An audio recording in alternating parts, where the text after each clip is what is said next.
To our listeners, another episode of Debates Never Die. I am your host, Khanya Mosetlhi. Today I'm joined by Thabani. And we are here once again to finally lay to belief that anyone might have had Manchester City are winning the Premier League. I know you guys must be fucking ecstatic to hear that. That go, or it started to let go a while ago, and we kind of just been slowly walking towards this point. I've seen my team piss away. So I think we had to, at the start of the year. I can use all the caveats to make it make sense. But we did bottle it to a certain extent. You're not meant to draw to West Ham. You're not meant to draw. Let's get all that out the way. If you guys said Arsenal won it, you're right. I hope you're happy. But it's not done. And if you support a team that's helped to hear nothing from any of you, because we still finished ahead of you guys. And there's nothing you can tell me. Because at the start of the year, I told you guys we're competing. And we did. We did. We lost like shit in the end, but we competed. Tab, now that's out the way, how are you, sir?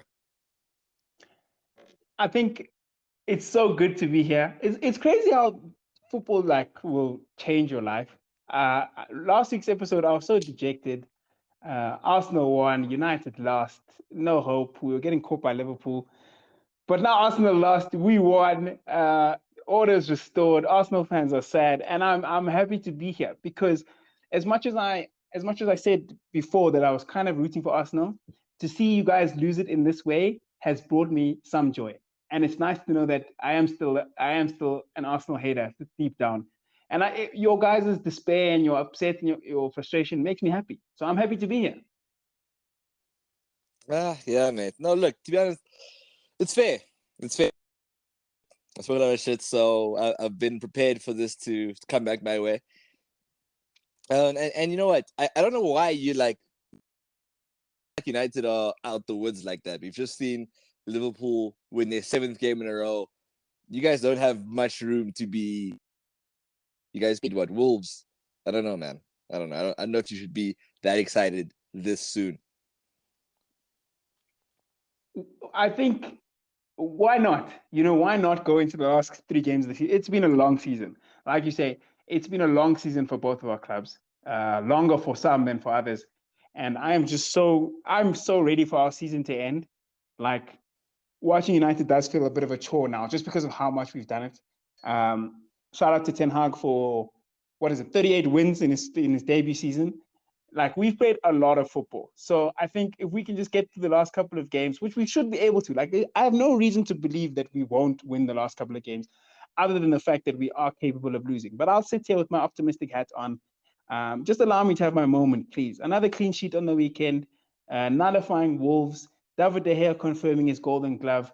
I don't understand what mood you want me to be in right now, but I'm in this one and I'm going to stay in it.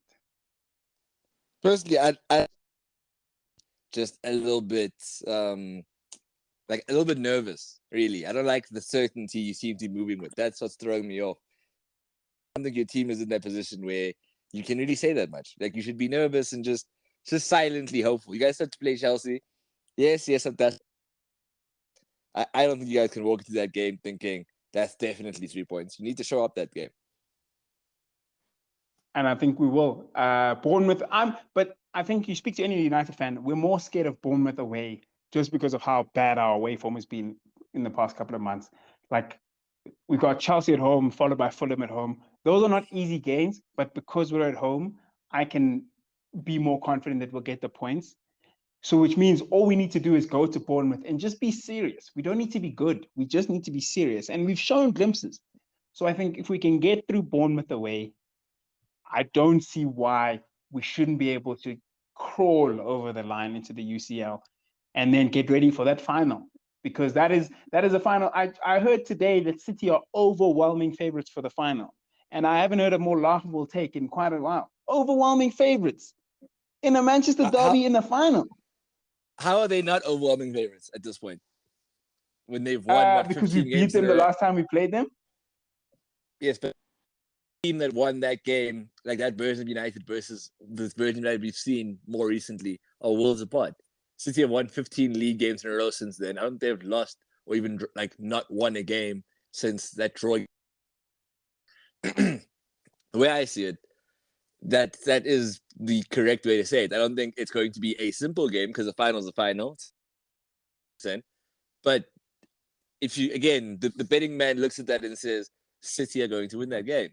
Like if you guys want to, can't act like that's not the case, mates. Let's be frank here. It's the same way No, it would have been so the same way City were favorites for the league title throughout. As soon as they'd beaten Arsenal at the Emirates, it became a thing of Arsenal aren't going to win at the Etihad, so chances are like lead or no powder you won the last game. That doesn't matter. Like you still think City are going to win that game. but like I've told you before, like every advantage that you'd give City if it was a league game is like we chip away at it, right? It's not at the Etihad. It's not at Old Trafford. It's at a neutral venue. It's a cup final. It's a Manchester derby. And like I told you a couple of episodes ago, City might well have a Champions League final to prepare for a week later. That plays on players' minds. It does. If it's not your last game of the season, like it will be United's last game of the season, it'll be different. It'll be different. And I don't see a reason why. Like when you say it'll be a surprise, I don't think so. I think it'll be a surprise if we play well and beat them. But if we play like we play and they play like they play and we beat them, I don't think that's a surprise because we've beat them in derbies like that very recently. Ollie's done it. Eric's done it. Like you can shithouse a win against Man City in a final. I don't think it's beyond the realms of possibility that United walk away as FA Cup winners. I think I'll be honest. The only thing that I don't like about our chances is the whole stop them from winning a treble thing. I think that's where City have maybe a psychological advantage because we are now not trying to win it because we're trying to win it. We're trying to win it to stop them from winning a treble, which is a bit like that's cuck behavior, you know? I don't like that. I don't like that narrative. But people will buy into that. And that whole thing of like, oh, we can stop them from winning the treble. What if, what if that the message gets across? So I don't like the overwhelming favorites take, but let's wait and see. No, look, we're all entitled to our opinions. I'm not gonna fight you. Until the cows come home purely because unlike unlike my team, you guys have actually beaten them this season. You know, you We have actually have a claim. You actually might actually have a claim, but hook or by crook, somehow you managed to do it. But that's enough us. That's enough United. We've just seen the sword in what I think is the last time we'll see that fixture at King Power for quite some time. How are you feeling about Leicester? quite sad. Quite sad. It only hit me today when they were losing that. Like, this might be the end of Leicester. Like, that's not good for anyone. I don't know anyone who hates Leicester. I don't know anyone like who like their most bitter rivals are probably like, clubs from the Mid East. I mean, I don't know anyone who hates Leicester to the point where they'll be glad that Leicester are gone. And I think they've given us some like proper memorable moments. It's not like Southampton who gave us stuff that we'll remember, but not memorable. It's not like if we lost a few other clubs. Like I'll be sad when Leicester go down. And also because of how good they are, I think they are in trouble when it comes to the players that will leave them. I think when you go down and you kind of championship level, like if Forest went down, they've got a million players, like they were going to be fine. When Burnley went down last season, there wasn't like a big clear out. Yeah, they lost some key figures, but like they were able to recruit well and come back. I feel like Leicester, we keep joking about the fire sale on the group, but I feel like a couple of players that leave them, they've really lost a couple of experienced players. They're going to lose more. I don't think they've even planned to get relegated, which is different for some other clubs. They've kind of have their relegation strategies in their back pocket to say, okay, if we do go down, this is what we'll do, and this is who we know is leaving. Like, is there a plan? Is there a plan that Leicester have? I don't know, man. I'm worried for them. I'm sad now, and I'm worried for their future. No, I think they pretty much dusted. I think you've summarized it quite. They really are going to get stripped to their bare bones. I think the only players that might stay are the likes of Hamza Chowdhury if he's still employed. And yeah, I don't know, man.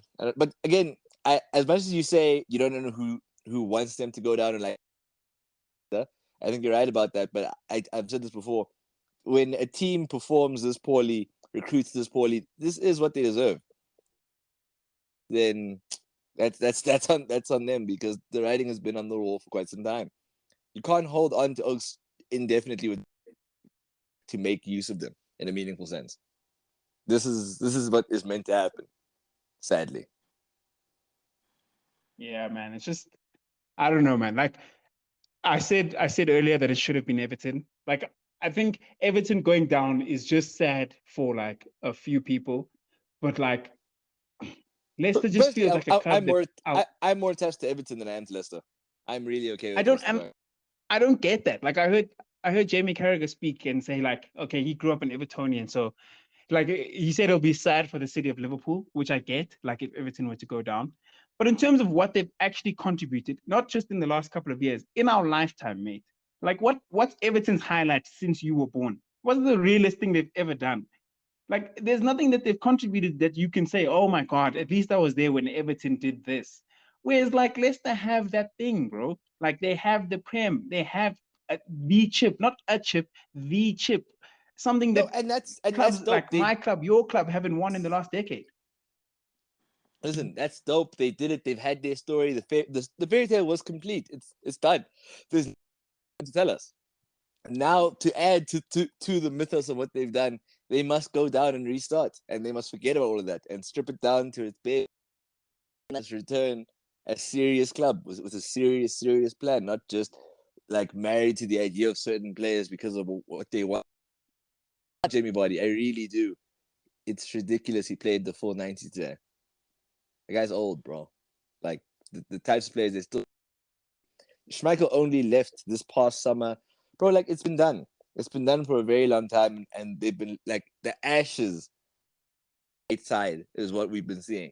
Well, and we say great. It's like they've been stripped to their bare bones a long time ago, and they haven't had an identity for the past 2 years. They failed to really capitalize in the window that they did have. Unfortunately, this is it, bro. Like this is what happens.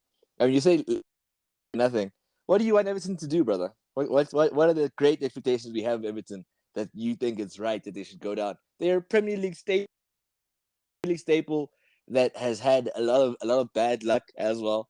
I don't think that Everton that Leicester are any more deserving of a Premier League place in Everton. Are. Let me bro, when I No. was like 10 years old, I did not give a fuck about Leicester. I'll be honest with you. Like it's done. They became this great thing. I'm cool with them going now. Like it's been really fun. I just think they're too good to go down. I think they okay, it's hard to say given the position they're in now, but they just give a sense that they were a better run club in the last couple of years than Everton. Everton have been borderline mediocre for so many years, top to bottom. Like it's just not a club that has shown any signs of wanting to be more than what they are or what they have been for years on end. And people keep buying into this whole, well, Goodison Park and Everton are a staple, like you just said. I don't buy that at all. I want clubs who come into the Premier League, and Leicester's obviously an odd case because they've bordered on relegation, then went on to win the goddamn league, and then a few years later were competing for the Champions League or Champions League places after being in the Champions League to where they are now. I just think they've done enough to earn Premier League credibility in the time where a club like Everton have been floundering, mate. Like I wish I had the transfers that they've made in the last 6 or 7 years, the money that they've spent. They may have some of the worst Premier League signings, not just in the last decade, in Premier League history. Just what they've managed to bring in. They hired Frank Lampard.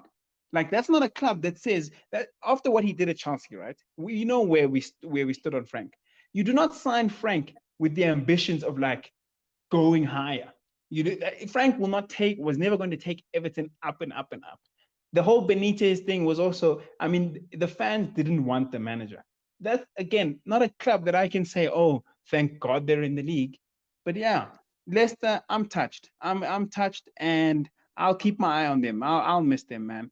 But hey, Madison cut price. I can't complain. Where do you think he ends up? If you think yes. United. I mean, why not? For the right price, Impossible. I think. No, I think for the right price. What is the right price? 40. I don't think Leicester. How old is he? He's 27 now, surely. I know Something like that. he's in his 30s. He's surely in his 30s at the next World Cup. So he must be 26, 27. If you get relegated, there's no player on your team for more than 50M, right? That's a rule of thumb. Like after the season they've had, right? You can get a James Maddison. I think a smart club can get him for 40. United tax probably inflates that price a little bit. But yeah, there'll be Oaks. Like I'm looking at their team now, like Ricardo Pereira, Ndidi, Patson Daka, Iheanacho, Harvey Barnes. These are Premier League players, eh? Like these are players that would comfortably fit in your mid-table ambitious teams. They will either make a lot of money off player sales and they have to replace a lot of players, which could set them up for failure, or manage to keep a few and bounce back quite quickly. But I do think that it might be the former, where they can get a lot of bank for these players. And yeah, maybe it's time to hit that reset button. But look, I'm looking at their squad now, and again, these are very good, like not even Premier League players. A lot of these players can find their way back to like Europa League clubs. So yeah, scary hours for them. No, look, I'm excited to see what happens. Honestly, I want to see where Tielemans goes. I think as a collective, everyone's been quite cold on him. In the Tielemans on a free, I really do think he's good business for wherever he goes. That's a very nice pickup. Don't tell Mvu that he will not have that. So no, I said this purposely when he's not on the pod. I don't have time for the conversation. He hates that man in a way that feels personal. I'm sure at this point. It's definitely not just about football at this stage. Yeah, it's deeper than rap, that one. But as much as I don't talk about Arsenal, I must talk about Brighton. So De Zerbi, after getting thrashed by Everton, he immediately said that see the real Brighton on Sunday, and we did. And they what a bar, by the way. And gave us 3. Yeah, it can't. I do think that 3-0 is not a completely accurate reflection of what happened. I think they deserved to win. We were really flat. It didn't really look like we were going to win that game, especially like in the second half. Like it just looked like it was theirs. Ben White, I looked at him for a moment and I thought, I don't know if you are Arsenal's right back for the next 3 to 5 years, but that's another what are your main takeaways having seen Brighton show up the way they did?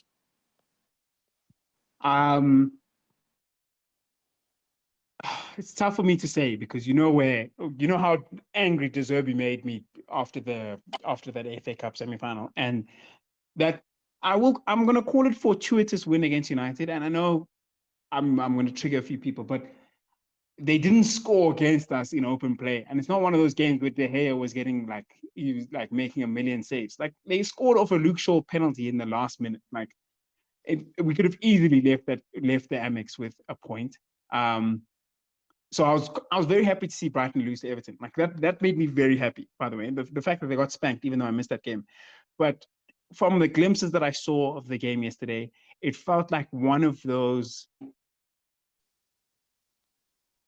The only people who didn't enjoy watching that game were Arsenal fans. But I think just watching a team where you get the sense that everyone knows what they're doing and they are playing the exact football that their manager wants them to play. They feel like one of the best coached teams that you can watch right now.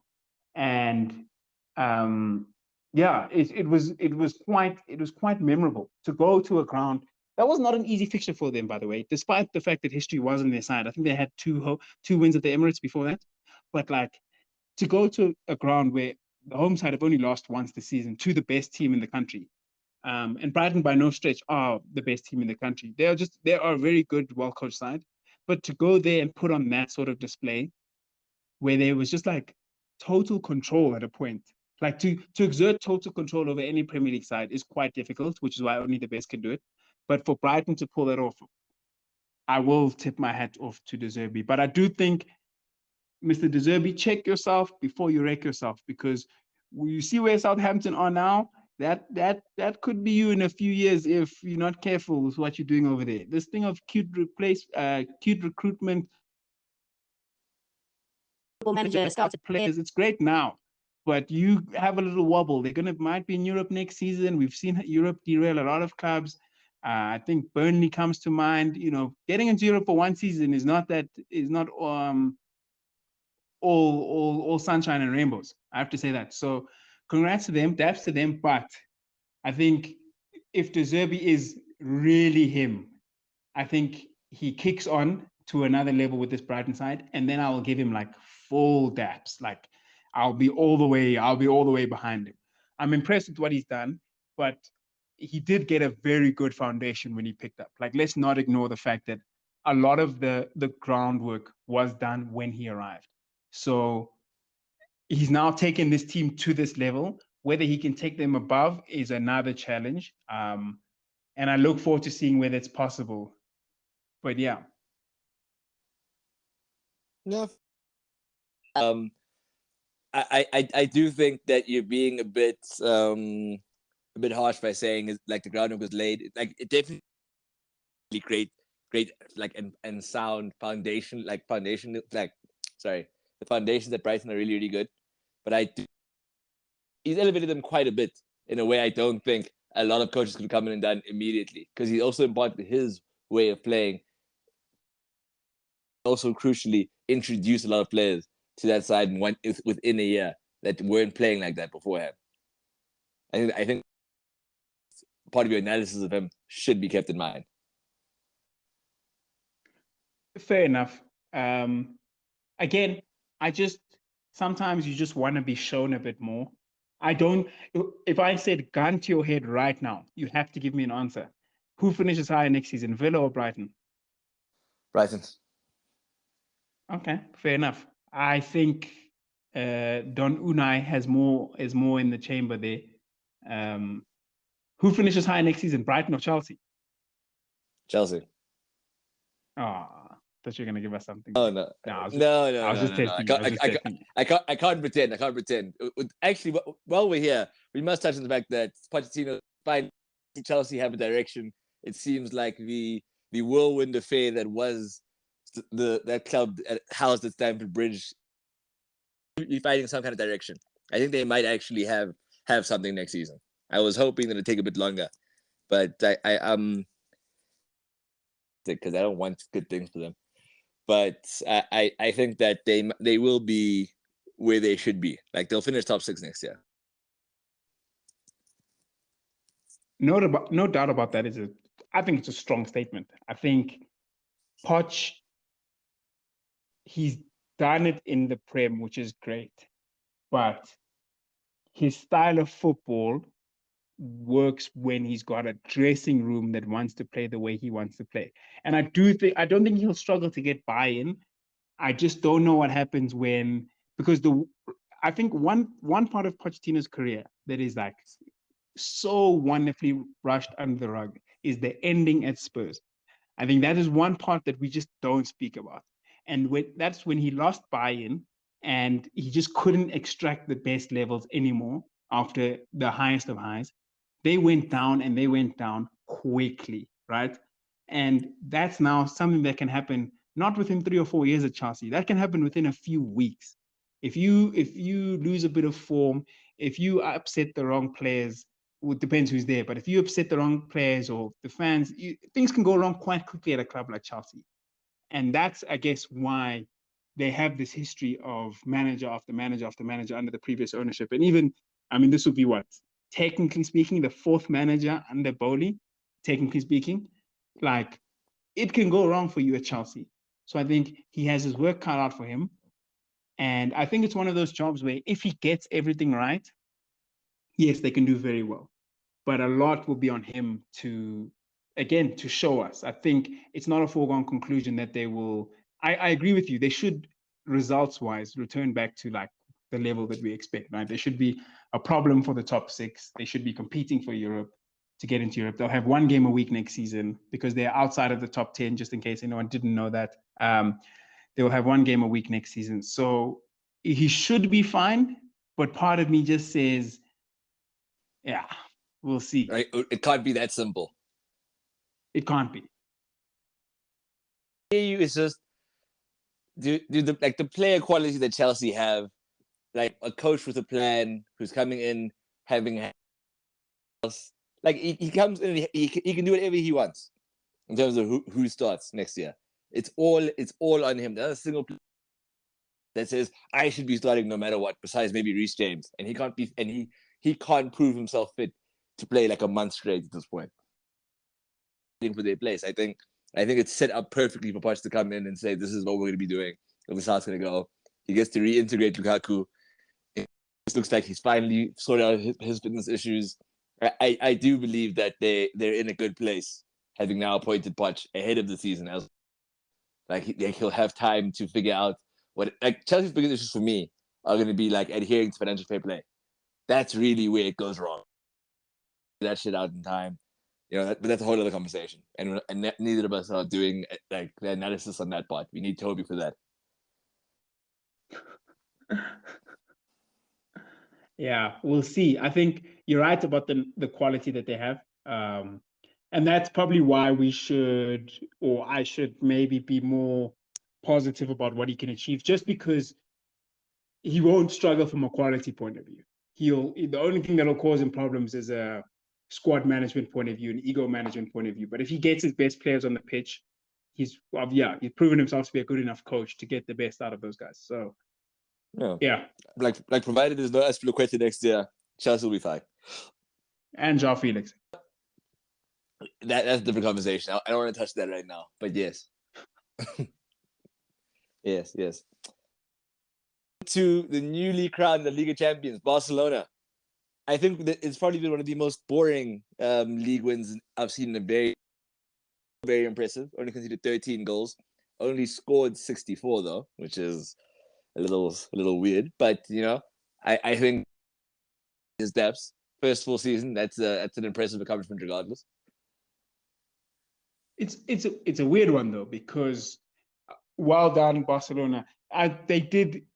I was reading a thread on Twitter from Swiss Ramble, one of those old threads where they was explaining like how they managed to get into that financial position and how they were essentially like hedging their bets on winning some sort of silverware this season. And like credit to them, they've done it in what has been one of the worst La Liga seasons that I've followed in a long time.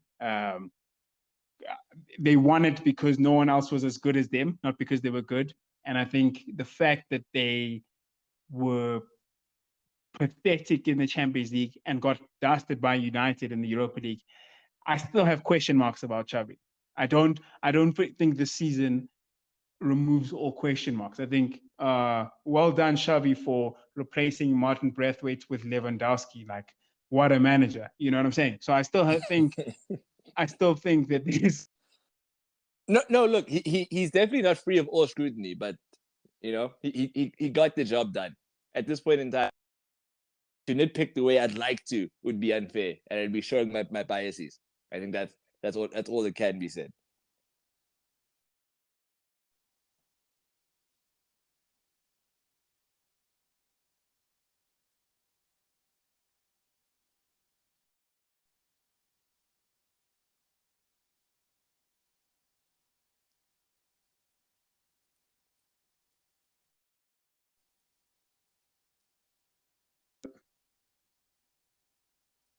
Hello. There we go. Yeah, you're back. Oh my God. Okay. Yeah. 10-second window. It's calm. Where did you lose me? Must I just start my response again? No. I heard the Barca part. That was fine. It's just like as soon as like you'd finish saying that, it cut. Which part? No. You finished your sentence. So the full sentence is there. It's after then there's just complete silence. And I was just like, okay. About to segue to Milan. Okay, but you heard the end of the sentence. Yes. Okay, then I think it'll just be a harsh cut, but you can then begin your segue, I guess.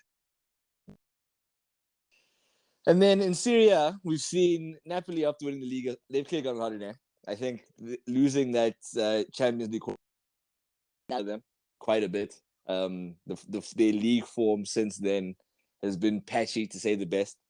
Like that's the kind of to Monza 2-0. That's a really, really like it's weak. I don't know. It doesn't really look like the type thing you expect. Like I think they'd lost before that Milan game.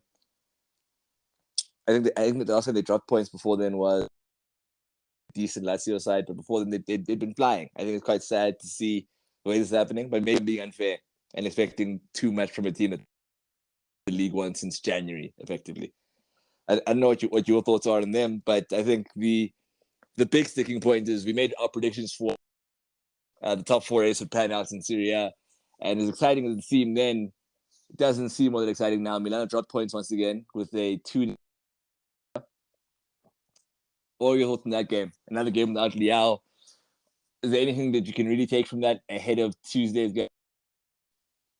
Yeah, I think we just wounded at this point. Like, I think losing Leao, just the confidence. Yeah, I think it's just the confidence, like a lack of confidence, and then the loss to Inter in the Champions League is just, yeah, just it's a side that's wounded and is now, like you say, crawling to the end of the season. I think on the one hand you have a Napoli side that has nothing to play for. So I think they are literally just kicking ball, like in the purest sense. Like they are just jamming. They literally don't have a care in the world.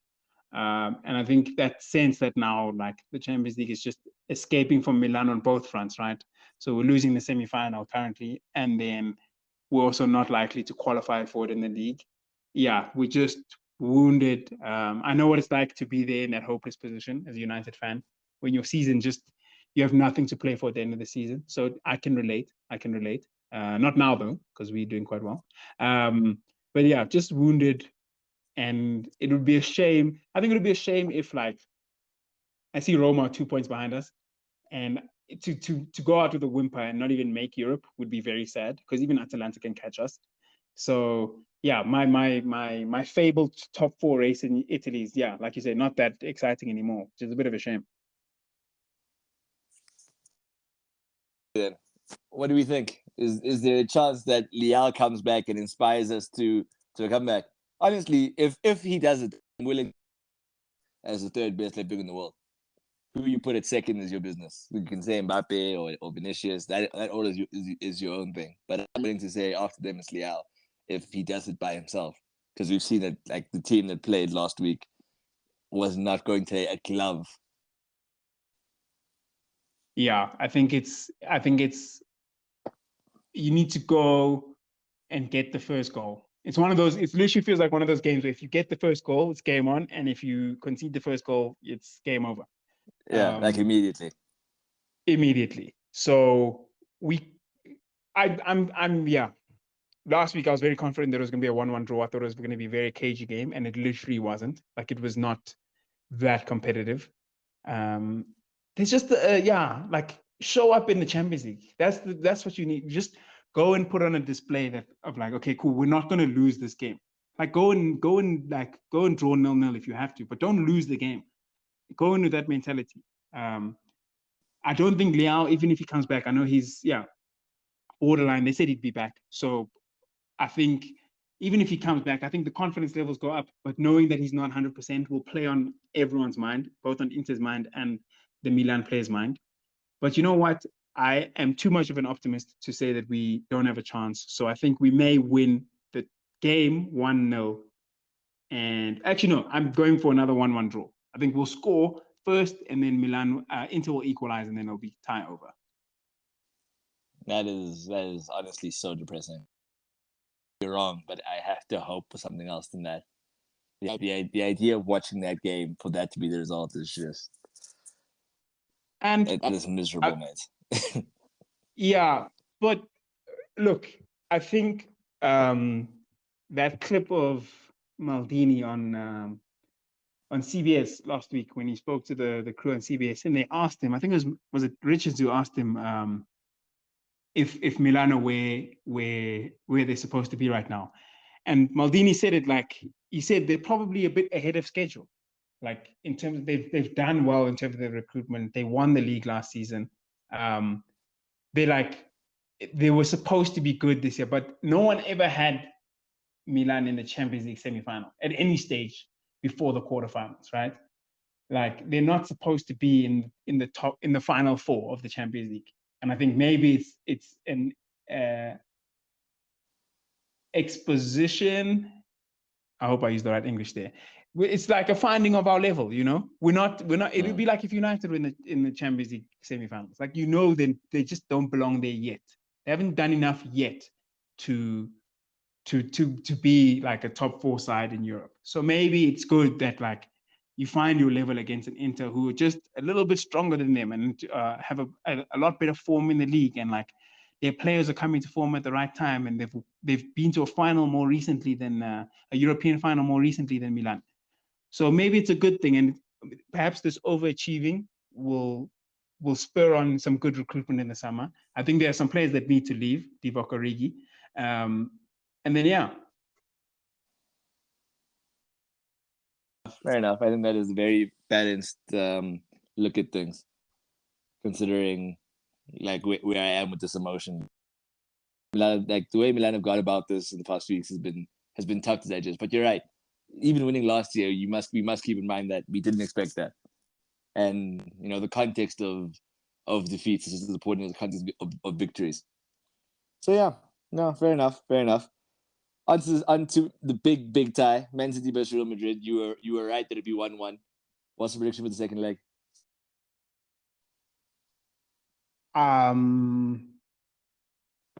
This is probably one of the hardest games to call that I can remember in ages. I think this is harder to call than any tie from last season in the Champions League.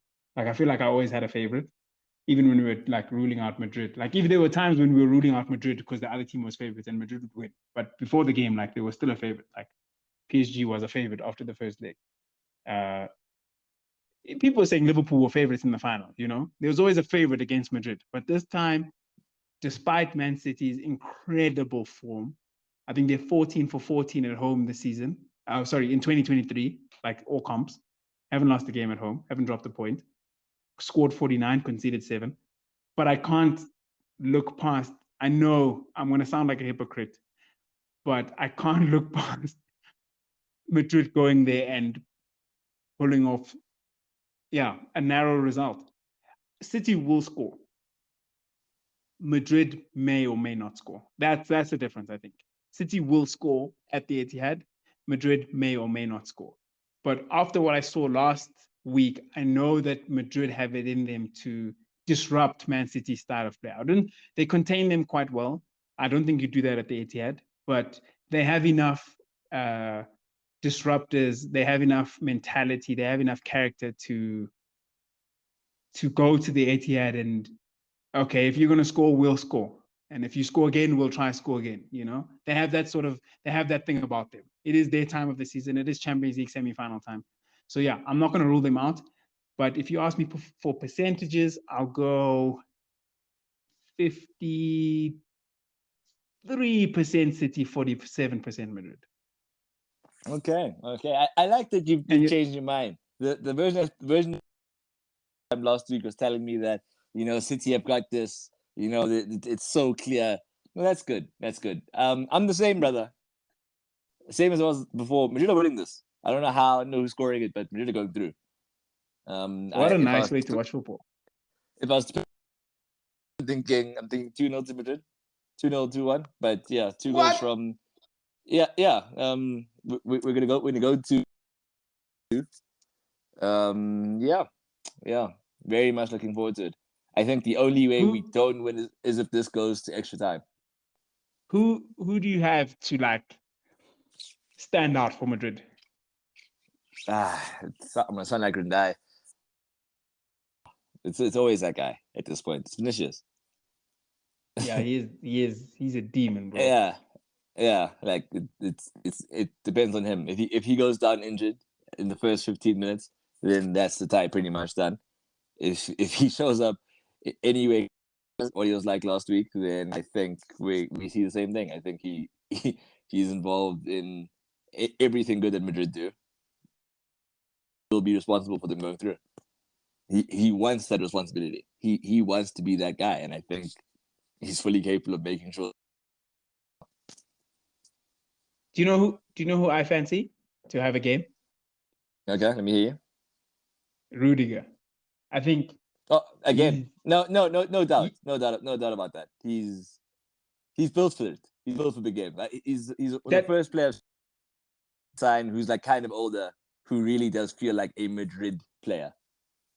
He's got that perfect balance of like shithousery, but like also like I'm good enough to play for Real Madrid, and like enough footballing ability in between to like be like, okay, You know, you can't really discredit him. He's got a lot of credibility about what he does. You know, he was trying to, bump into and rile up Haaland and bumping into Gundogan and screaming and shouting at. He was even having a go at Pep. Like, he's got that about him. But at the same time, like, he didn't really put a foot wrong defensively. He wasn't getting beaten. He wasn't caught out of position. And I think he can have another good game. And what's stopping him for popping up from a set piece and, nodding in a goal? So, yeah, Rudiger's my one to watch. Okay, no, that's a good shot. That's a good shot. I can definitely see it as well. No, see, I like this. I like that you give him a little bit more respect. To Like be honest, yes. to be honest, like I did tweet it last week. Like if Madrid win, I will buy a Vinicius Madrid jersey.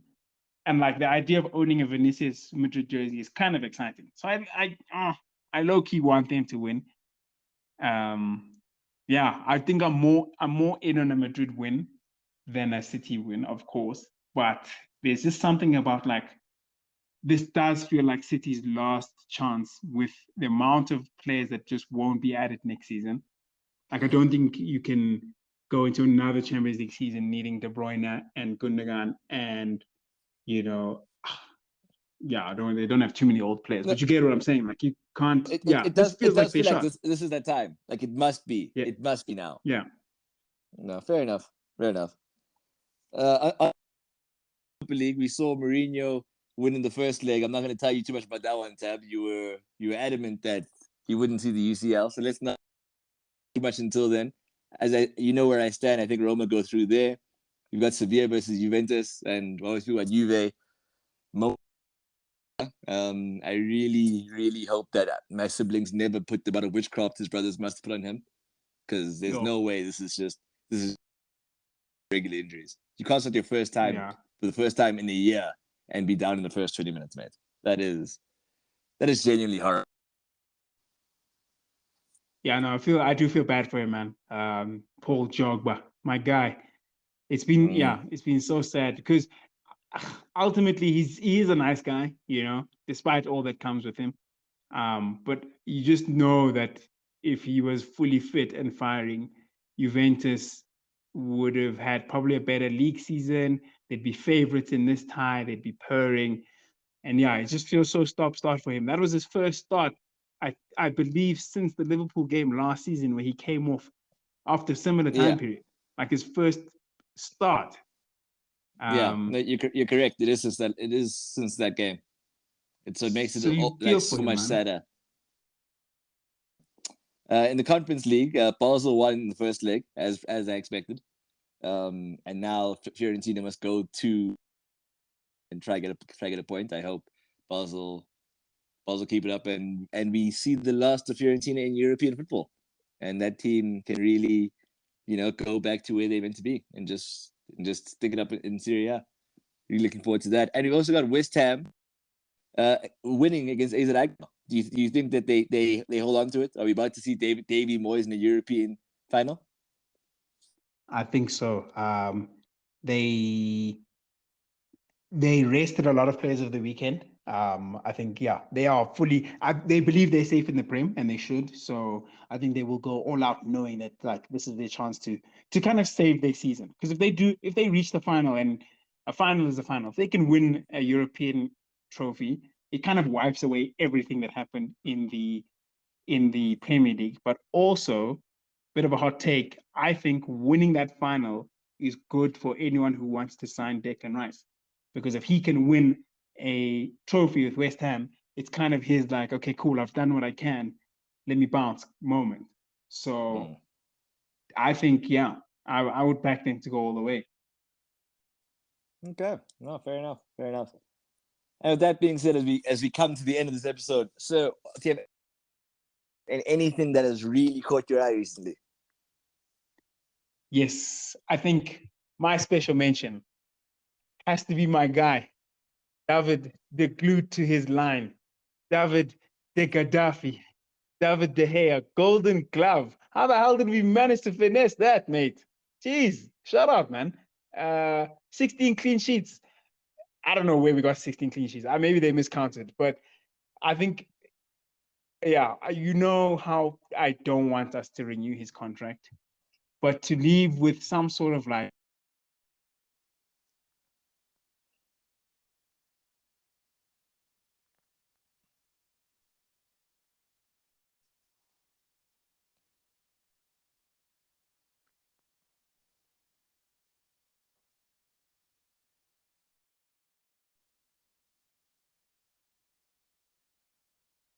fuck, I'm sorry. Just run it back. Yeah, you're gonna have to start the special mention thing again. Okay, cool. No, Tabso, I'd like to hear, do you have any special mentions, anything that's caught your eye as of late that you feel you must address before we leave our listeners? Yes, only one thing today. Taps for my guy, David de Glue to his line, David de Gaffy, David de Gea. Golden Glove sealed before the season is even over. 16 clean sheets. I don't know how the hell we managed to finesse that, but yeah, happy for him, man. I think after the season he's had, I think we know the truth behind the goals United have conceded this season, but it is a nice to have on your CV. And credit to him because he has won United games and saved us points this season. Like that's you can't deny that. So it does feel like a bit of a recognition because there will be a lot of spotlight on the errors he's made this season. I mean, he shipped 7, he shipped 6, he shipped 4. But in the games where, he had to rise up, he did. So I think he deserves credit. And it's nice to know that he can, whatever direction the club chooses to go in, like that's his award, like give it to him, let him parade it because hopefully it's the perfect ending to his United career. I'm doubtful that it will be, but shout out to him, man, because I think for once we can just give him, we can say credit where it's due. Even though it is more about the team, I think I read a stat saying in the 16 games where we've kept clean sheets, the opposition haven't even had a shot on goal. So it's not like he was making saves among saves. So, but anyways, let him have his moments in the sun. I think he's had a hard season. We've had a long, hard season. So shout out my guy. I'm actually I just watched his era against Brentford right now on my screen. It's been a long season, man. It's been a long, long season. Being said, it's been lovely having you here, sir. Thank you for your time, and hopefully we'll have you again after Madrid makes. Until then. Hala Madrid. Okay, perfect. Peace. Cheers, mate.